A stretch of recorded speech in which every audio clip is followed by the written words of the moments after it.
Good morning साथियों। एक बार फिर से आपका जीआर कोचिंग सेंटर पे बहुत बहुत अभिनंदन। क्लास 10th के बोर्ड एग्ज़ाम की तैयारी करने वाले प्यारे प्यारे से नन्हे मुन्ने विद्यार्थियों के लिए इंग्लिश सब्जेक्ट पर कमांड बनाने के लिए मैं ऋषि शर्मा लेकर हाजिर हूँ chapter number 2 Nelson Mandela. Nelson Mandela का चैप्टर क्वेश्चन नंबर 1 अभी बताया था और अब बारी है प्रश्न संख्या 2। प्रश्न नंबर 2 कह रहा है, can you say how 10 May is an autumn day in the South Africa.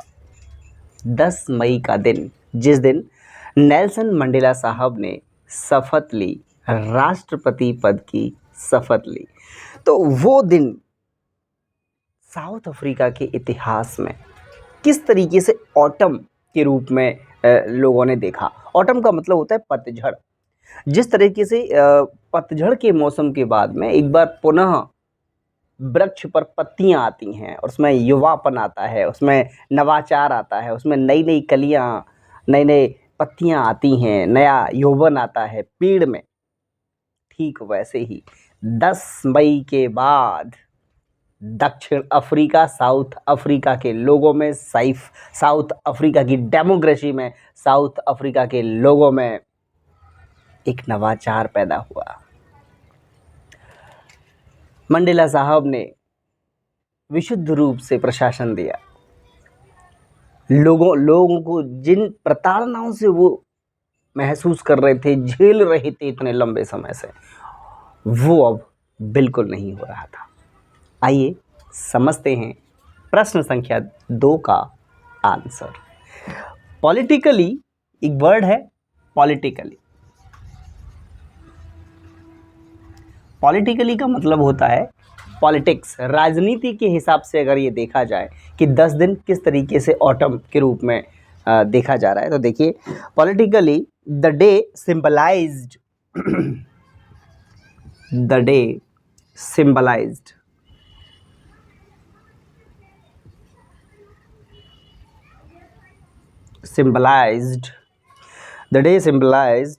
The shedding of the leaves. Shedding of the leaves का मतलब क्या होता है बताएंगे आपको। Shedding of the leaves,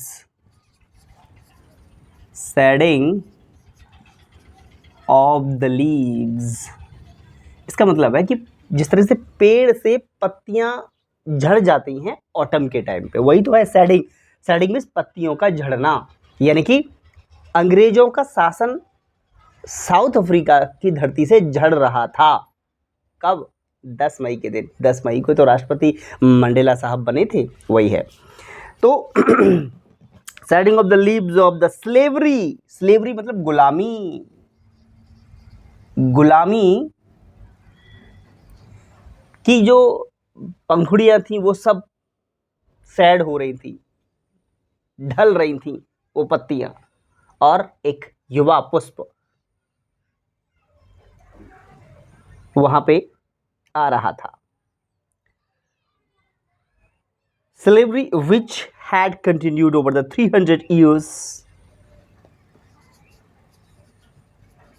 which had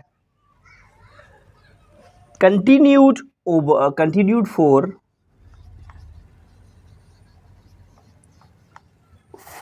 300 years, जो लोग पिछले 300 सालों से गुलामी कर रहे थे, आज उनको आज़ादी मिलने वाली थी।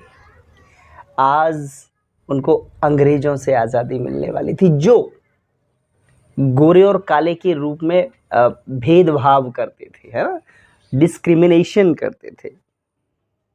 In the form of the white rule,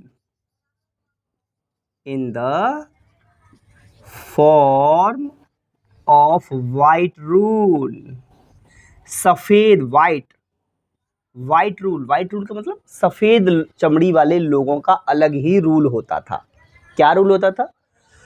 दक्षिण अफ्रीका में जितने भी सांवले रंग के लोग थे, काले रंग के लोग थे, उनको बिल्कुल, उनका कुछ समझा ही नहीं जाता, उनको मानव समझा ही नहीं जाता था।